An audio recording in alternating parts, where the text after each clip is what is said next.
As you guys know, last week, Campbell University announced that they were going to be following us and joining the Colonial Athletic Association, the CAA. And that sent kind of shockwaves throughout the whole FCS landscape. Now people don't know how much longer the Big South is going to survive and what this all means for everybody involved. But luckily, I reached out and I got a guy who I've been following for a while. This guy is the true FCS insider. He knows FCS football like the back of his hand. He's been covering for a while.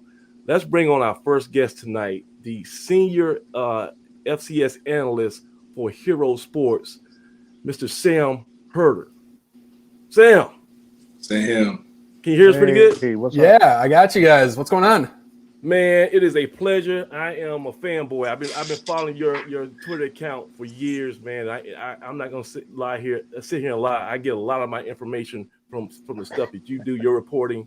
Just want to salute you, and I really want to pick your brain, man, because you know more than anybody else, man. What is going on with this FCS world? What's happening right now, buddy? It's madness. It is absolute madness. And, a part of it has to do with Texas and Oklahoma leaving for the SEC. That caused a big time trickle down effect that, you can trace that all the way down to how that's impacted some D2, teams now moving up to the FCS just with the trickle down. Some conference lose teams, and then that conference needs to add teams, then they take from another conference, and then that conference has to add teams. So it just kind of goes on and on and on. But I also think maybe even a bigger part of that is the fact that the WAC and the ASUN decided to start new FCS football playing conferences, and they grabbed, a bunch of teams from the Southland, or, the ASUN grabbed a bunch of teams from the Big South, and that I think caused a bigger snowball effect of just teams bouncing, everywhere. And I think a big one too, obviously, as you guys know, the CAA is they lose a giant in James Madison, and they decided to go add, I think, 4 teams now. I think Campbell is the 4th team that they're bringing in. So yeah. It's hard to keep track of. Thankfully, I have like a membership guide kind of cheat sheet thing online at herosports.com, but even trying to keep that updated is pretty challenging now.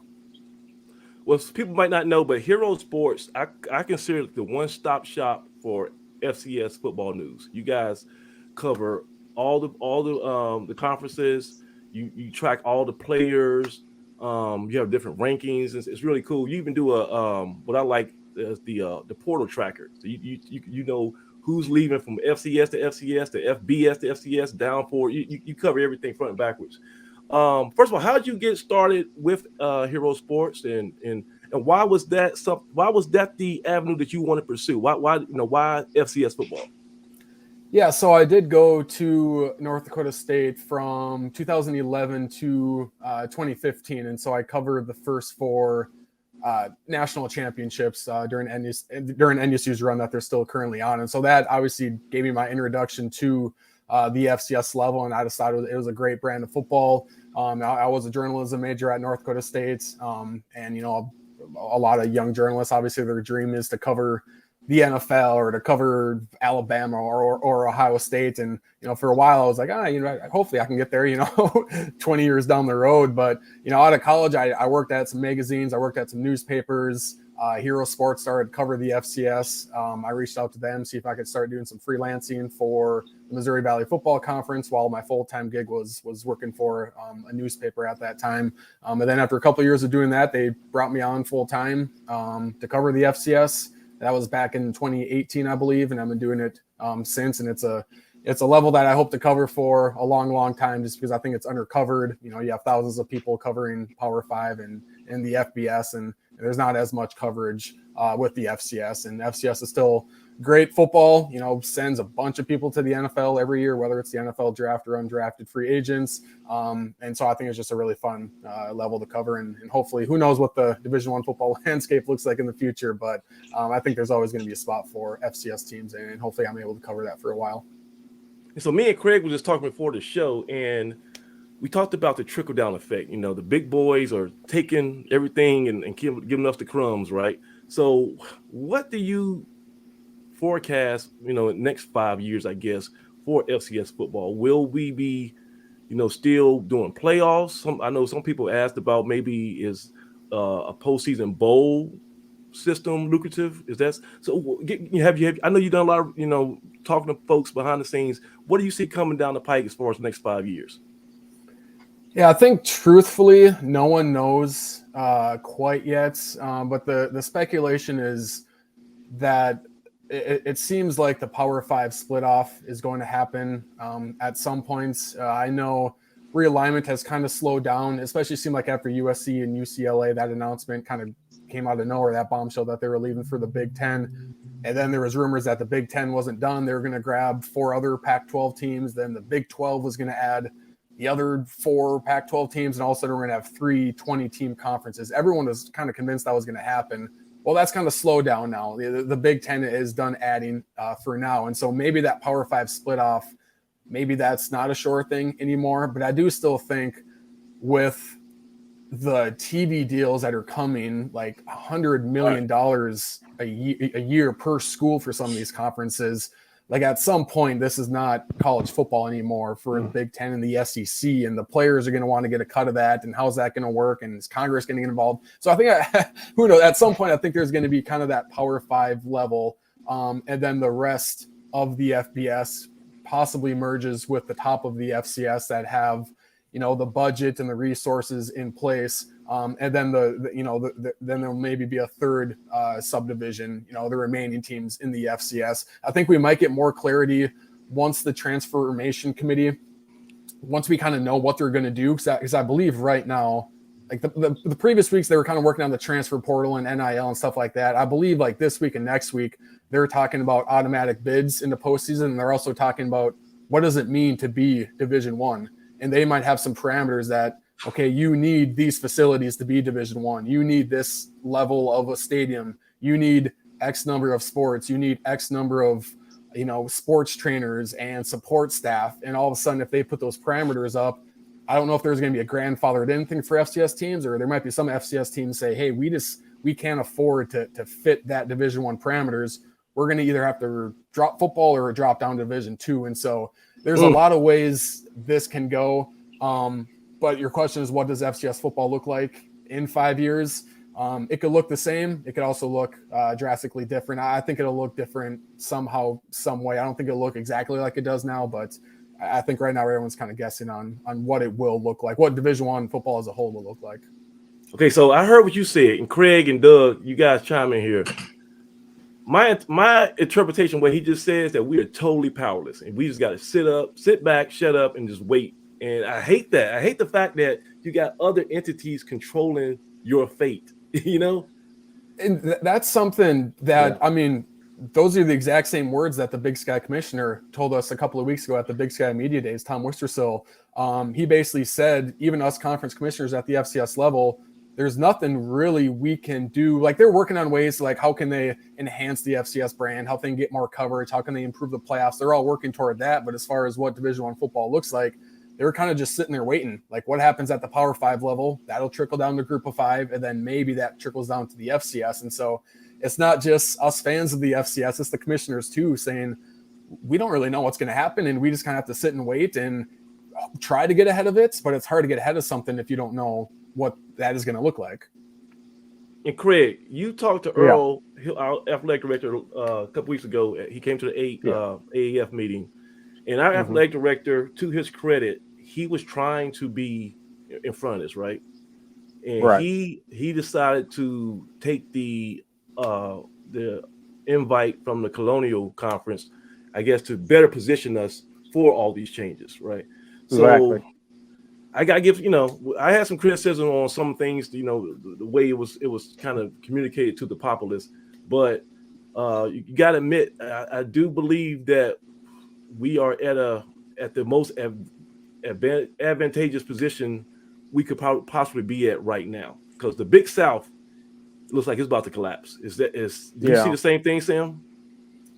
Well, I don't know I don't know if it'll collapse. I think they are, because I don't have the membership in front of me, but I know from like basketball membership for the Big South, I think they're still like kind of healthy. But from a football perspective, I believe they'll be at 4 members next season for football, but they are combining with the OVC just that's for right. football. Yeah, that's right. It's one joint football only, kind of like the ASUN and the WAC are doing, and so that'll be 10 members between between those two conferences for one football auto bid. And so I don't know if the Big South will collapse. I think we've learned that it's really, really hard to kill a conference entirely. But yeah, I mean, just speaking for North Carolina A&T and their situation, I think that is the Big South situation isn't healthy. Whether they fold or not, it's just not healthy when you get that low of membership numbers, and just the teams in there too. I mean, Kennesaw State is a great program, but they're gone. Monmouth is a really good program as well. They're gone. Campbell has a ton of momentum as well, brought in the best FCS recruiting classes last year. Yeah. They're on their way out too. And so I think you mentioned that it is forward thinking on the part of NCAA to say, hey, let's go to a stable conference, the CAA. You can make the argument that 15 members is a little bit too much, just because every institution might have different goals. It might not be on the same page. Some teams might want to put a lot of resources into football. Other teams might be more basketball schools. And so 15 might be too much, but it's better than being in a conference with 5 members. And so I think the CAA it's a much healthier league, and one of the more traditional football leagues in the FCS. Right. And Sam, doesn't having 15 teams push you to having the ability to have 2 different divisions? And I think the CAA is setting up to have a North and a South division. So I'm like you. I like the 15 teams. I like having enough that, you got a buffer set in there, but also, it helps you out travel-wise. Hopefully. We'll see. But I like the fact that we're in the game. We're not on the sidelines. We put ourselves in a position that we can make some moves and kind of change with the landscape if necessary. And that's more than a lot of schools can say at this point, not just in North Carolina on 85, but just across college football, So kudos to the athletic department, kudos to the university. We're aligning ourselves not only athletically, but academically, and we all know Aggies do, so we're on our way. Go ahead, Craig. Yeah, one thing I wanted to discuss with the idea of these super conferences. What is that going to do as far as the landscape of the NCAA playoffs? Because now with the CAA with these 15 teams, and then you got a Missouri Valley, which is B power conference in FCS. It would appear that they will probably starting in 23, those 2 conferences are probably going to dominate most of those at-large playoff berths. Do you see it that way? Yeah, I think you have the Missouri Valley Football Conference, the CAA, and the Big Sky. You just look at the last few years, and those 3 conferences have taken a lot of the at-large bids. I think just last year alone, NDSU had 5 at-large bids. The Big Sky had 4, and so that's 10 of the 13 at-large bids. Right? I believe there was 11 auto bids, 13 at-large bids. I might be getting my numbers mixed up, but anyways, the Big Sky in the Valley took 10 of those, or 9 or 10 of those, and so I think what you see, especially with bigger leagues, is if it's really balanced top to bottom, that's kind of good, but it's also not great when it comes to at-large bids. You're better off having like 5 really, really good teams, and then the rest of the teams, aren't that great. Because if you have a bunch of 4-4 teams in the conference standings, and then you have a bunch of, 6-5 or 7-4 teams overall,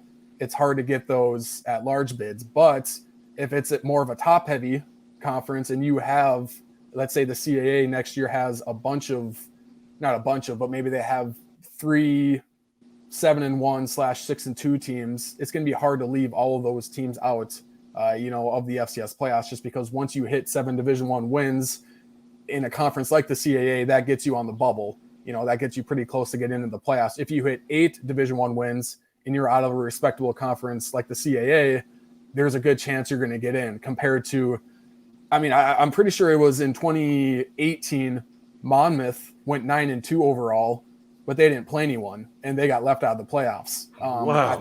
I think it was 2017. McNeese went either 9-2 or 10-1, but they didn't play anyone good and they got left out of the playoffs. If you're 10-1 in the CAA, you're going to make the playoffs. If you're 9-2 in the CAA, you can make the playoffs. And so in that way, I do think having that big conference could help the CAA, especially like I said, if it is, I don't think it'll be too top heavy. But I think if you see 3-4 teams emerge as the elites, that will really help the CAA get more at-large bids. Whether that's fair or not, you can make an argument that's not fair, because the SoCon, I think, is really good top to bottom, but they beat each other up so much that they have a bunch of 6-5 and 7-4 teams. If just one of them would have won, or if one of them was in a different conference and they went 9-2, they'd be in the playoffs. But since the SoCon is so, competitive top to bottom, they kind of beat up on each other a little bit too much. And so top heaviness, in my opinion, is better for a conference rather than top to bottom competitiveness, just for the FCS playoff wise. Well, let's talk about those playoffs. Is there any way that you foresee that they can start making this profitable? Because it seems you keep hearing the stories of teams losing money by advancing too deep in the playoffs, and then you see things like the Celebration Bowl, where those participating schools are bringing home some pretty nice checks for themselves in their conference. Has there been any discussions on ways to kind of change that as far as the FCS playoffs? Yeah, so the hope is that they can. Whether that's realistic, I don't know. One problem with that is the FCS playoffs is obviously operated by the NCAA, and it's operated the exact same way as all the other NCAA run tournaments besides the men's basketball NCAA tournament, because that's a moneymaker. But the FCS playoffs operates the same way as the national volleyball tournament or the national softball tournament, for example, and that is regionalization to save on travel costs. That is, each conference that wants one gets an automatic bid. And going back to the regionalization, they're not going to seed a 24-team FCS playoff bracket, just like they're not going to seed a whatever the softball tournament is, or the volleyball tournament, or the wrestling tournament. That's a little bit different, I guess, with individual with wrestling, but it's basically operated the same way as all the other NCAA tournaments. And with that, the TV deal that was signed in 2010, I believe it was basically a lump sum. Hey, ESPN is going to broadcast these 20 NCAA tournaments, and the FCS was kind of thrown into that. And so ESPN basically signed a huge contract, or not huge, but basically signed a contract with the NCAA that said, yes, we'll air the FCS playoffs. We'll also, broadcast the volleyball tournament and stuff like that. And so I believe that TV deal is up in like 2024. And so I know the commissioners right now, the FCS commissioners, are talking about, can we separate from that package? Can we sell the FCS playoffs as an individual, kind of, not entity, but an individual thing, whether it's ESPN or to CBS, or maybe Fox wants in on it. And maybe that will have some type of TV revenue instead of just, we're in this huge ESPN/NCAA package where we don't get any of the TV revenue. It all goes to the NCAA. How realistic that is, I don't know. Is anybody making money? Is anybody at the FCS actually, in the black? I don't think so. Just because the NCAA eats like 70% of the ticket sales. And so that's another thing they're trying to switch. Like, hey, if we're selling 18,000 tickets and we have to get rid of 70% of the ticket revenue, like we're losing money here playing playoff games. But you can look at it two different ways, and I've been told this by some higher ups in the FCS. So you can look at it like this, and that is, the FCS isn't supposed to be a moneymaker. College sports aren't necessarily supposed to be moneymakers. Power 5 is a moneymaker, obviously. Right. But it's all about the money. Yeah, you're not trying to make money making a run to the volleyball national championship. You're not trying to make money, going on a run for your baseball team. It's the same thing with FCS. Not a lot of schools generate revenue playing FCS football that helps pay for other sports programs. Now, North Dakota State might, Montana might, James Madison did, but that's about it. And so that's one way to look at it as, is it really that important for the FCS to generate revenue with the playoffs? In the grand scheme of things, probably not. But if you want to hold on to the Montanas and the North Dakota States of the world, having some type of revenue is going to help, because that's one reason James Madison left, is they said, we're losing money going on all these deep playoff runs. And so why would we stay here?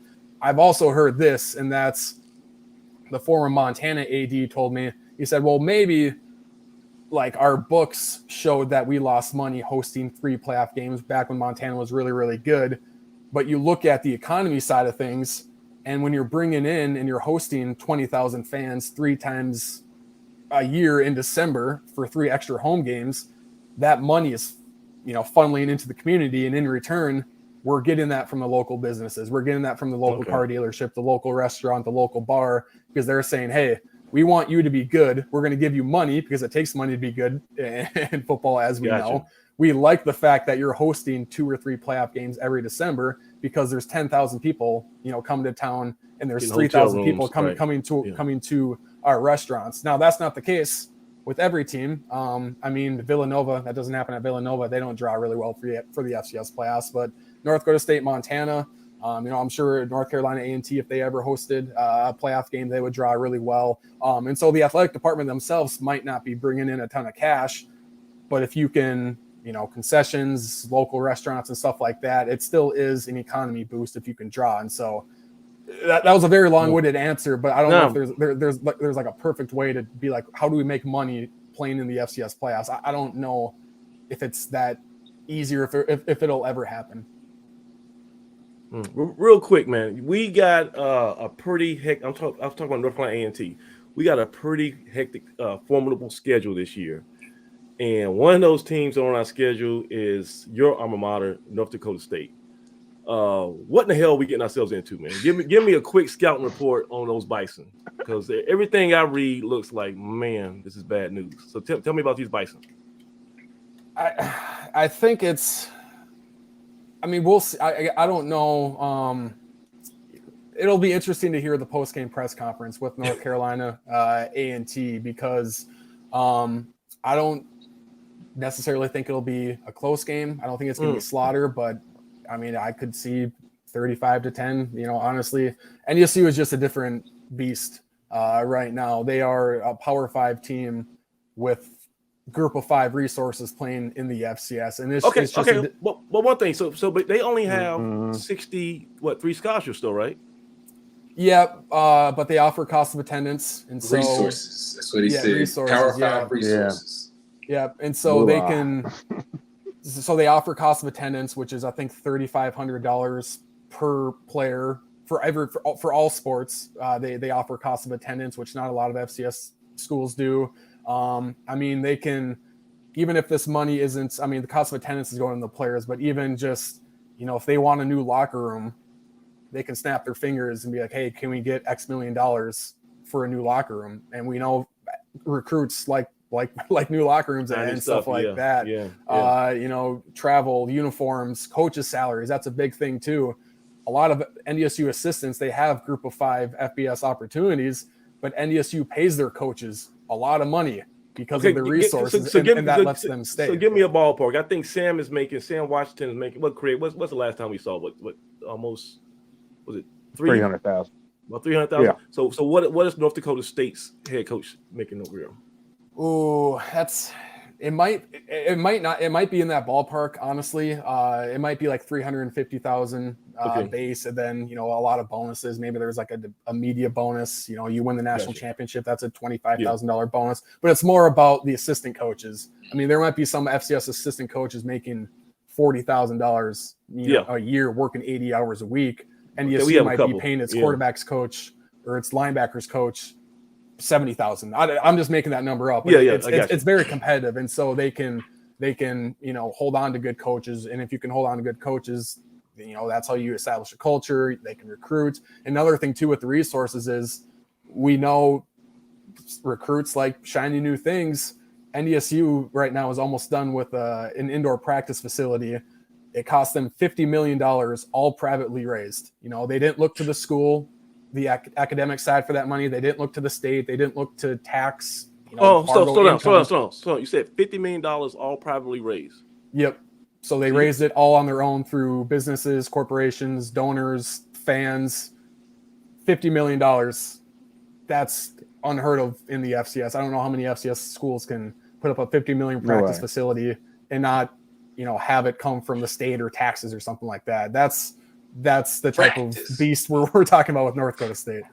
So this guy right here, Craig Turner, he's the president of the Greensboro chapter of the AAF. So Craig, he's calling you out now. $50 million some way. But okay, so as far as I've already put my check in the mail. I hear you. So as far as the football goes, what is the biggest gap as far as A&T and North Dakota State? Where are we the furthest away from them? Is it the offensive line? Yeah, it's in the trenches. Okay.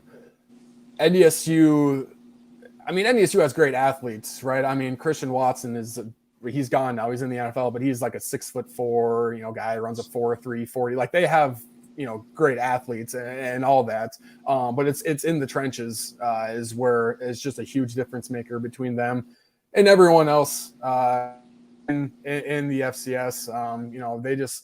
They have this ability to find 6'5", 230-pound, offensive linemen in rural North Dakota or in Nebraska or Wisconsin, and then they see their frame and they say, we can get this guy up to 300 pounds in 4 years. And by the time that guy's a fourth-year junior, he's 6'5", 305 pounds. He's maintained his athleticism because the strength and conditioning is so good at NDSU. That staff is phenomenal at NDSU, and also that guy's a pro prospect.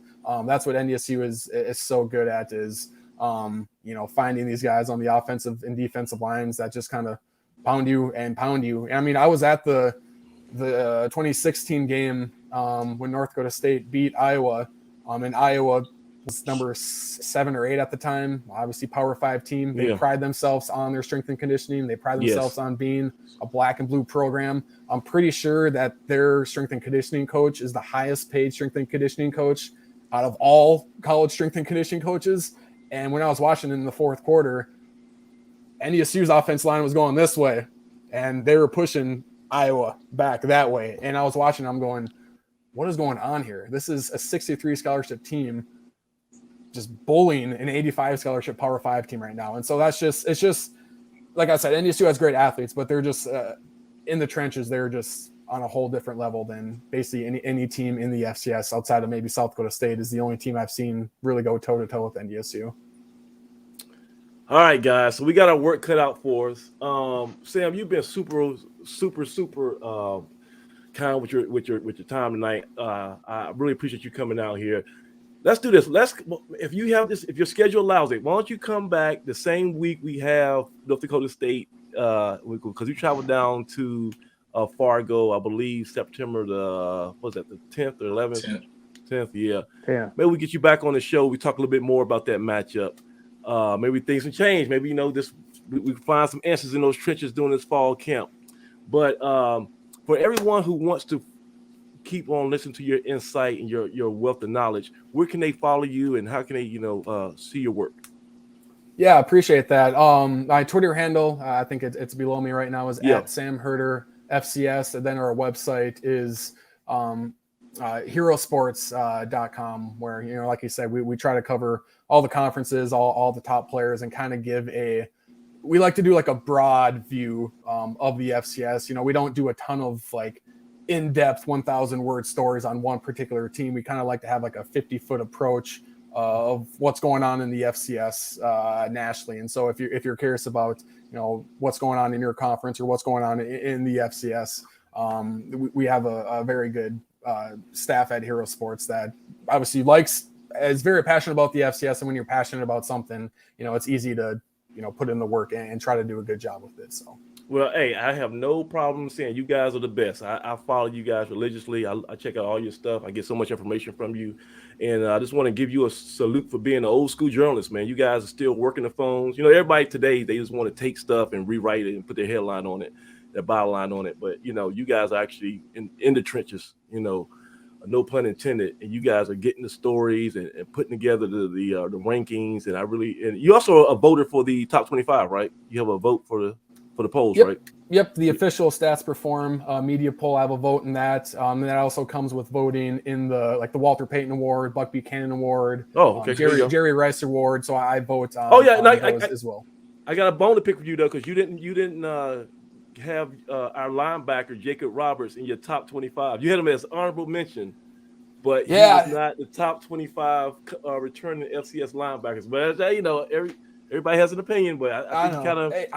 I like Roberts. I've been on him for a few years now. I really like his game. I mean, those top 25 things are hard because there's 1,000 linebackers out there, and you know what's the difference between number 11 linebacker and number 22? You know, who knows really? But I mean, he's a fantastic player, and I know NCAA they pride themselves on having a good defense, and so he's a great linebacker, obviously, to build that defense around. Definitely. All right, Sam, we're going to let you go, man, but thank you so much for coming out here. And, you know, you can check out our website, bluedeathvalley.com. There's a fan forum, and I'm pretty sure there's going to be a lot of people commenting about some of the stuff that you talked about because, you know, we've kind of had an outside looking in perspective, but to see from the inside what's really happening and some of those numbers you threw around, that's going to be a heavy conversation for the next couple of days on bluedeathvalley.com. If you're free to sign up and become a little poster on there, too, we'd love to get some back and forth with you. But till then, we're going to try to get you back on the show in a couple of weeks. But until then, Mr. Sam Herder from HEREO Sports, you're the man when it comes to FCS information. So keep doing what you're doing, and thank you so much for coming out, bro. Hey, I really appreciate the invite, and yeah, feel free to send me a DM in a few weeks. I'd be happy to come back on and talk about that matchup and whatever else you guys want to talk about. So yeah, I really appreciate you guys having me. My man, thanks a lot, buddy. Thanks. All right, appreciate it.